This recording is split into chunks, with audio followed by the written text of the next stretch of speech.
Hey, do you guys remember that time I was hooked up to a lie detector machine in front of an FBI agent?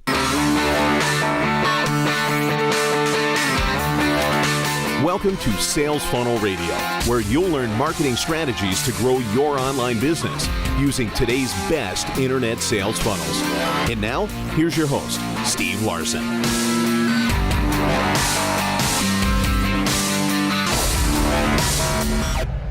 So I was with the Army at basic training. It was 10 weeks long. You know, we were doing all the things you see in Hollywood. You know, we were running around, we were shooting, we were throwing grenades, we were shooting machine guns. We were, really up really late. Like hardly any sleep, hardly any food. You know what I mean? The whole works. Well, I was one of the only guys who was there over the age of 20. And I was definitely one of the only guys there who was married. And I was definitely one of the only guys of the entire 200 in my company who actually had kids also. I went into the Army at an age that most people do not go into at, right? And I'm about to get out, which is awesome. But I am, at the end of the training, my company, right, they showed up and they said, hey, we need some people to go over to this polygraph machine, and you're going to help FBI, NSA, and CIA agents with their polygraph skills. And if you know what that is, that's like the lie detector machine, right? Where they like look in your pupils and stuff like that. Like some of that's true, some of that isn't. So and they're like, hey, Larsen, we know that you have a pretty clean record. You need to go do that with them. And I was like, okay, dang, all right. So they send me over to this building, which happens to be like the National Polygraph Testing Center, and we're marching over there. It's early morning, you can't, the sun's not even up yet, and you're marching over there. Everyone's holding their the gun and stuff. We're walking over, and we get inside there and we sit down in this room.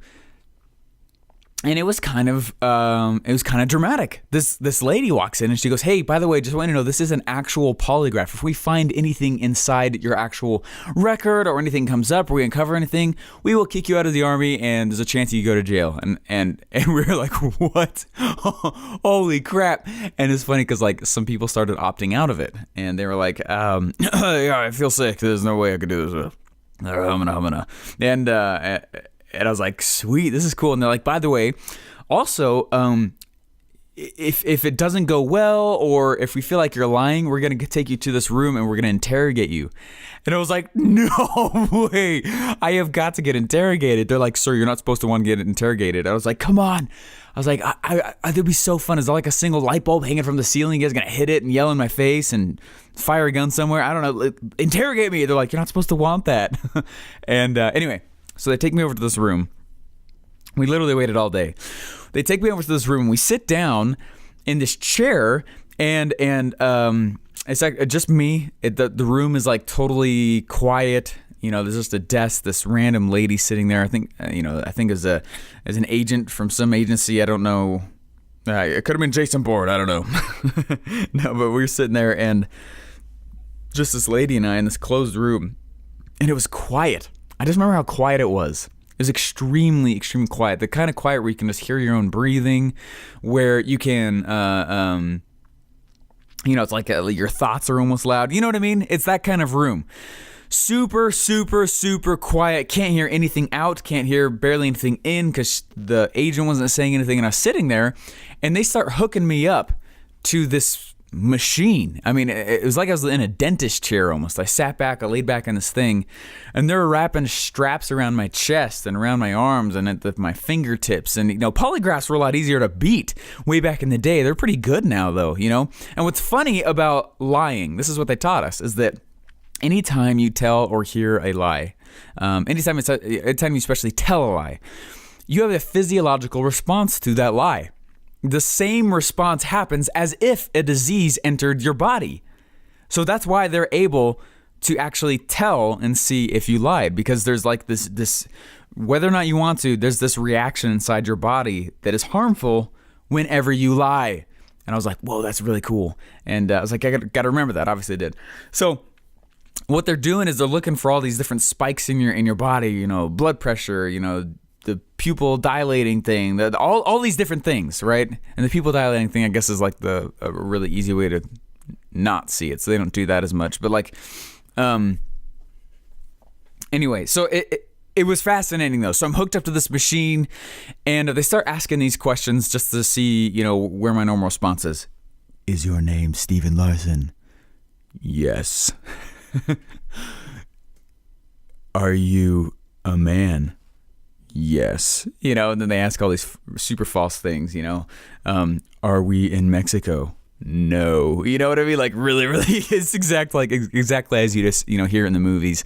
And, pretty soon, what we were instructed to do was at some point, because this was a training exercise for the agent, we had to lie. They told us we had to lie sometime in there, and they're like, don't tell us where, don't tell us when, don't tell us the question that you're going to lie about, nothing. You tell the truth the whole way through because it's a real polygraph. And at some point in there, you need to lie. And we're like, crap. Okay. Okay, sounds good. So I had this place. I was like, I'm going to lie here, right? Here is where I'm going to lie. Like mentally, it's coming up. And like, the polygraph is going great. And that spot started coming up. And I was trying to keep myself like cool, knowing that I'm about to lie to an actual, I think she was either CIA or FBI, an actual agent. And I was like, crap, here it comes. And I got to be good at this. And, the lie comes up, and it was something ridiculous, like are you affiliated with a terrorist organization, or are you do you supply and create mass illegal drugs or something like that? It was some ridiculous thing, and I lied on it. And the agent leans in, kind of like this slow breath. Leans back out a little bit, squints, and then she asks the same question again, and I lied.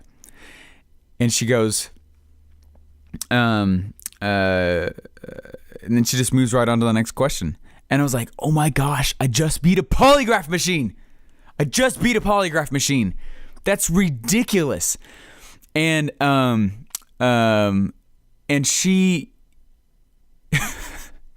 she believed it. And what was funny is that she almost caught me. It was like this close. I mean, she almost got me, right? And I'm a little sad that she didn't, because it meant I could go get interrogated, and I was good enough that they never picked it up. And I was like, crap, like, I want to go to the interrogation room. Come on, make it hard, coach. And she, anyway, so that happened. And we walk out. And I started thinking through, because I went back to the rest of the people they brought with us. And there was like 50 of us, 40, 50 of us, something like that.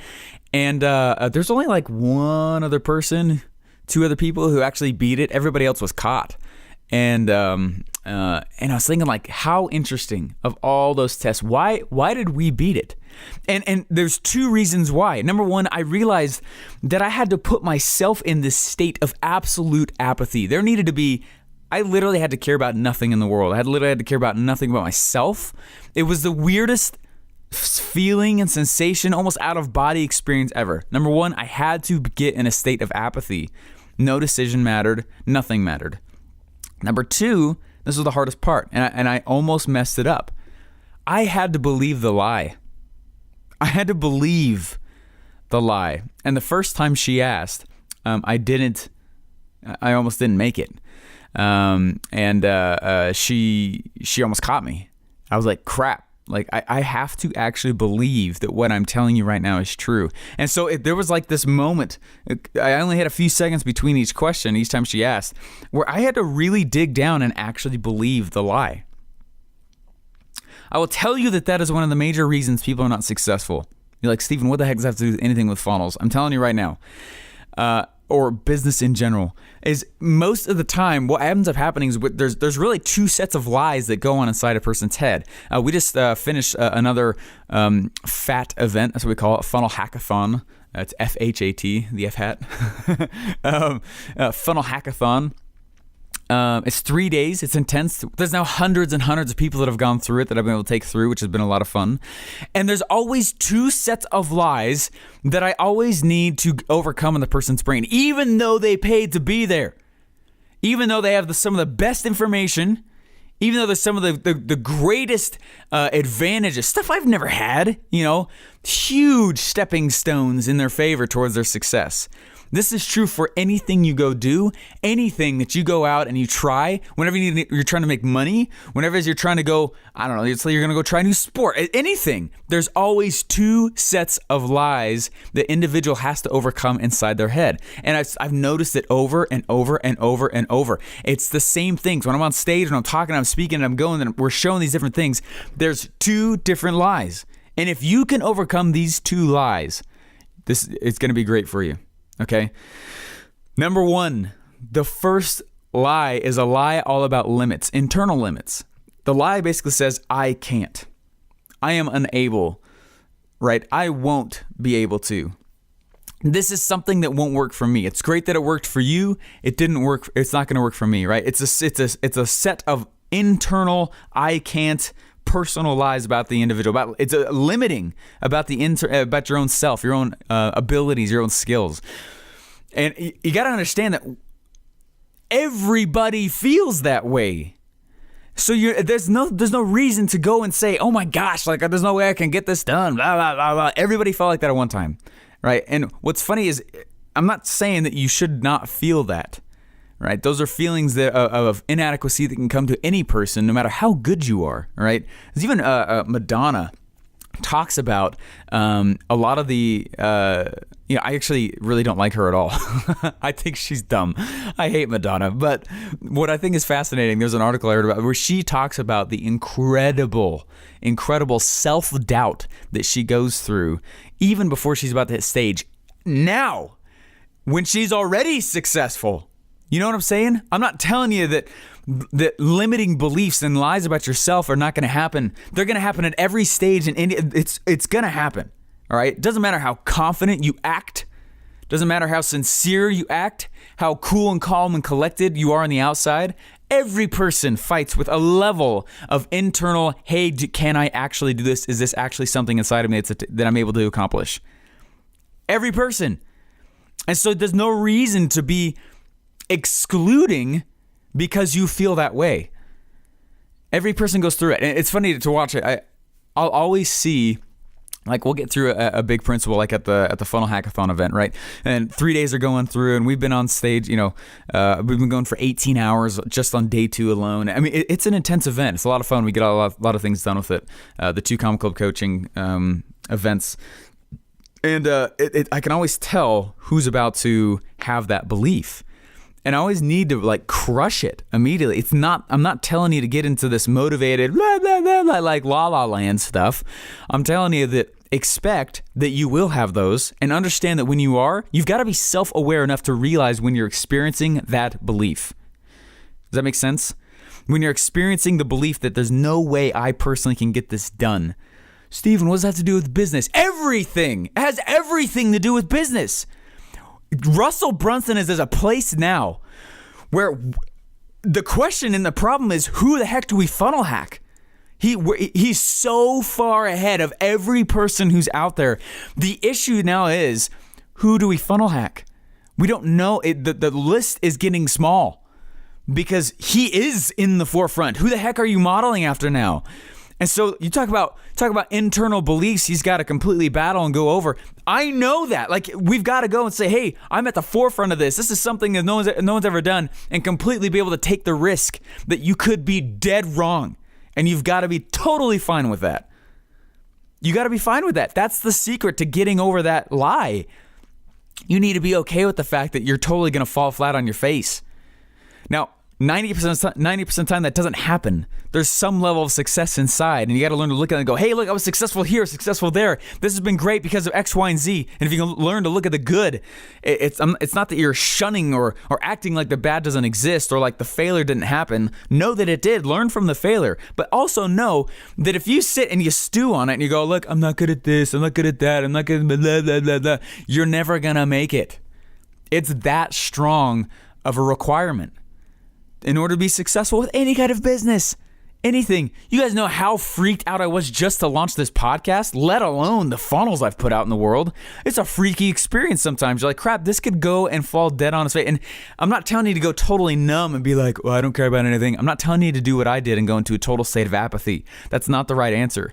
You should care. You should be really freaking passionate. But to go and say, oh my gosh, it doesn't exist or whatever, learn from the mistake. That's fine.